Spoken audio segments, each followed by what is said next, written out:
बरसात के दिनों में रेन लिली के अलावा एक प्लांट और भी होता है जो भर भर कर फ्लावरिंग देता है।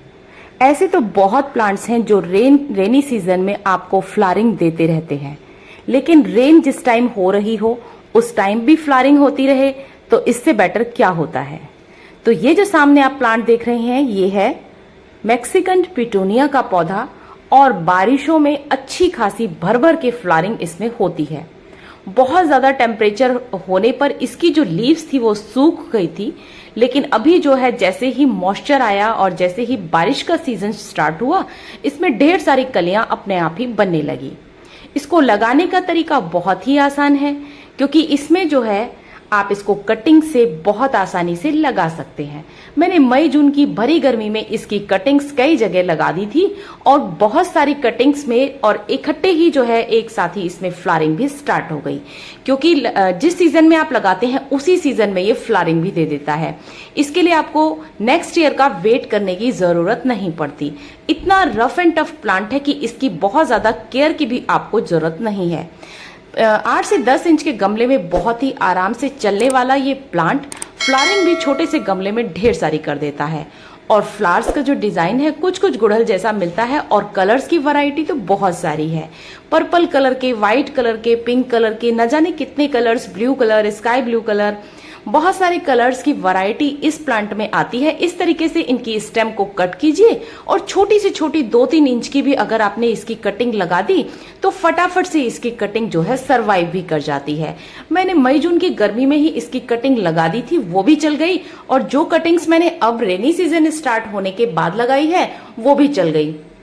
तो देखिए है ना कमाल का पौधा, जो फ्लावरिंग तो भर भर के देता है। इसको ज्यादा कुछ चाहिए नहीं, आपको इसकी ज्यादा केयर करने की जरूरत भी नहीं पड़ती है। और अगर इसमें मिली बग्स वगैरह का कभी अटैक होता है तो आप सिंपल सा एक स्प्रे घर का ही, जैसे कि मैं हमेशा अपनी हर वीडियो में ही बताती हूँ, मैं इसी स्प्रे का जो यूज है वो हमेशा अपनी वीडियोस में आपको बताती हूँ, क्योंकि लहसुन और अदरक का जो स्प्रे होता है और उसमें आप एलोवेरा का भी सैप डाल देते हैं तो उसके स्प्रे से ही ये प्लांट जो है हरे भरे बने रहते हैं और लीव्स के कलर चेंज नहीं होते किसी तरह का स्प्रे डालने के बाद। अब जब हम कोई केमिकल स्प्रे अपने प्लांट्स के ऊपर डालते हैं तो पूरा प्लांट्स ही अजीब सा हो जाता है, उसका वो अपनी ग्रीनरी को खो देता है, जो फ्लावर्स होते हैं वो अपने कलर्स को खो देते हैं कुछ दिनों के लिए। तो इससे बेटर है कि क्यों ना हम एक नेचुरल फर्टिलाइजर और नेचुरल जो स्प्रे होते हैं उनका ही यूज करें। तो मैंने इसके ऊपर नेचुरल फर्टिलाइजर ही डाला था और नेचुरल स्प्रे ही इसके ऊपर यूज किया था, और जो बचा हुआ मटेरियल होता है ना इसमें भिगाने के बाद में, जैसे लहसुन के छिलकों को भी इसी में डाल दिया था। रात भर मैंने लहसुन के छिलकों को पानी में भिगोकर रखा था और अदरक को, और उसका स्प्रे मैंने जो है इसमें कर दिया था। जब भी आपको लगे मिट्टी में किसी तरह की प्रॉब्लम है, कीड़े हैं या फिर किसी तरह की भी चींटियां वगैरह लगी हैं, तो आप एलोवेरा की छोटी छोटी डंडियों को कट करके मिट्टी में मिक्स कर दीजिए। वो खाद का काम तो करेगा ही, इंसेक्टिसाइड और पेस्टिसाइड का काम भी करता है आपके प्लांट के लिए। तो देखिए कितना मैंने यहाँ से 3-4 कटिंग्स ली हुई हैं और यहाँ से देखिए पूरा का पूरा भर गया है। जितनी आप इसकी कटिंग करते हैं ये उतना ही भर भर के आपको फ्लावरिंग भी देता है। तो मैंने इसकी इस सीजन में भी कटिंग की है, फिर भी इसमें से ढेर सारी फ्लावरिंग हो रही है। इवन अगर आप फ्लावरिंग हो रही है जहां से, वहां से भी अगर कट करते हैं और कटिंग लगाते हैं तो फिर भी फ्लावरिंग उसमें होती रहती है गाइस। रूट्स बनती रहती हैं अपने आप ही, और 1 हफ्ते में इसकी रूट बनकर तैयार भी हो जाती है। बरसात में आप इसमें अपनी घर की बनी हुई होममेड फर्टिलाइजर, जो कि सब्जियों के फलों के छिलकों से बनाई जाती है, उसका यूज जरूर करें। इससे आपके जो प्लांट है उसमें फ्लावरिंग तो बहुत अच्छी होगी ही, आपके फ्लावर्स का कलर जो है ना वो बहुत ज्यादा उभर के आएगा, बहुत ज्यादा सुंदर लगेगा।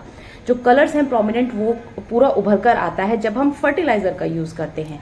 वैसे तो ये बिल्कुल भी फर्टिलाइजर नहीं मांगता और बहुत दिन तक मैंने इसमें फर्टिलाइजर दिया भी नहीं और अपने आप ही इसमें फ्लावरिंग भी स्टार्ट हो गई। लेकिन आप जैसे ही इसमें फर्टिलाइजर देंगे तो आपको इसकी जो पत्तियां हैं वो बहुत ज्यादा स्ट्रांग और बहुत ज्यादा अच्छी खिली हुई नजर आएंगी, और इसका असर आपको प्लांट के ऊपर नजर आ जाता है। बहुत से ऐसे प्लांट होते हैं जो कि बिल्कुल भी फर्टिलाइजर नहीं मांगते, लेकिन हमें उन्हें फर्टिलाइजर देना चाहिए, तभी आपके जो प्लांट हैं वो हेल्दी नजर आते हैं। कुछ की सिर्फ लीव्स वगैरह ही होती हैं, फ्लावरिंग उनमें नहीं होती है, लेकिन अगर आपने उनमें फर्टिलाइजर डाला तो उनकी लीव्स का कलर ही इतना ज्यादा सुंदर हो जाता है कि आप वो देखते ही बनता है। तो मेरी जो ये मैंने इसमें अभी बस थोड़ा सा ही फर्टिलाइजर डाला था, सिर्फ अभी तक चाय की पत्ती का ही फर्टिलाइजर डाला है और अपनी किचन की फर्टिलाइजर मैंने अभी तक इसमें डाला भी नहीं है। और जब किचन का डालूंगी तो आप लोगों से शेयर जरूर करूंगी, क्योंकि किचन की फर्टिलाइजर में मेरे बहुत सारी चीजें मिक्स होती हैं और उसका असर पौधों के ऊपर बहुत ही अच्छा नजर आता है। खूब सारी फ्लावरिंग दे रहा है आजकल ये प्लांट। तो आपको इसकी कटिंग अगर अभी भी कहीं मिल रही है तो आप अगस्त में लगा दीजिए, सितंबर में भी लगा सकते हैं, लेकिन फ्लावरिंग फिर आपको ये नेक्स्ट ईयर ही देगा, क्योंकि ये काफी लंबे समय से फ्लावरिंग दे रहा है।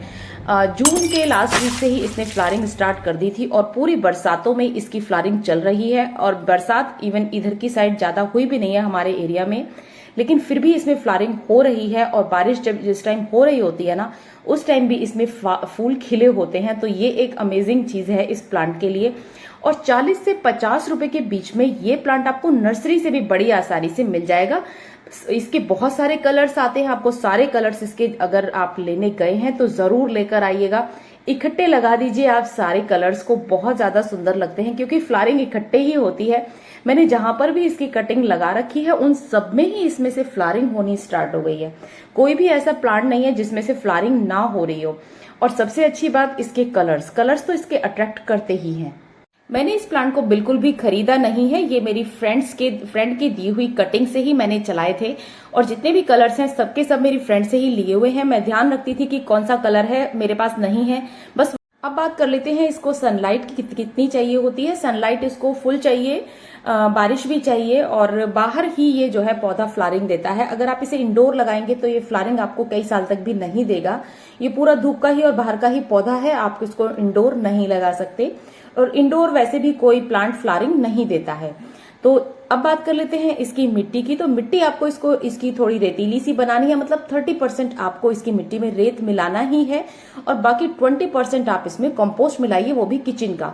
आप इसमें गोबर की खाद भी डाल सकते हैं। गोबर की खाद को डालने से पहले आपको उसे सुखाना जरूर है, क्योंकि गोबर की खाद में इस तरह के कीड़े भी होते हैं जो आपकी मिट्टी को खराब करते हैं।